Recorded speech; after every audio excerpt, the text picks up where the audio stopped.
Ito naman para naman to sa mga haters at bashers ni Casimero. Kayo ba? Ano bang problema nyo? Bakit ayaw nyo tumigil sa pagtira dito kay Janriel Casimero? Now, this is my side. Listen, look, and listen, and learn. Kung bashers or haters ka ni Casimero gaya ni na SV, na TUC, man pare, ano ba? Kailan pa tayo titigil? Di ba parang medyo ano na, mabigat na sa loob, di ba?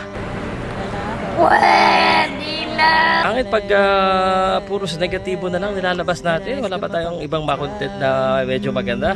So, tigil na naman ang konti.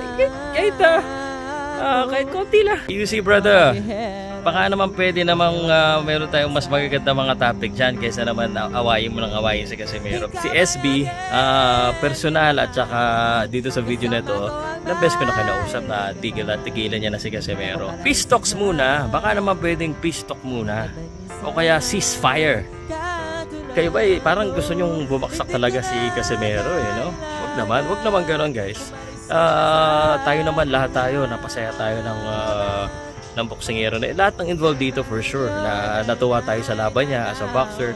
Yung personal na issue nyo, sana ano na lang, doon na lang sa personal na platform, wag dito. But ako yung maapila lang, no, pinapatigil ko lang siguro, sabi ko wag patigilin, pero ako yung maapila lang din sa inyo para balanse, no, na siguro ay sayusin din natin yung content natin sa mga haters tsaka sa mga bashers. Pinangalanan ko na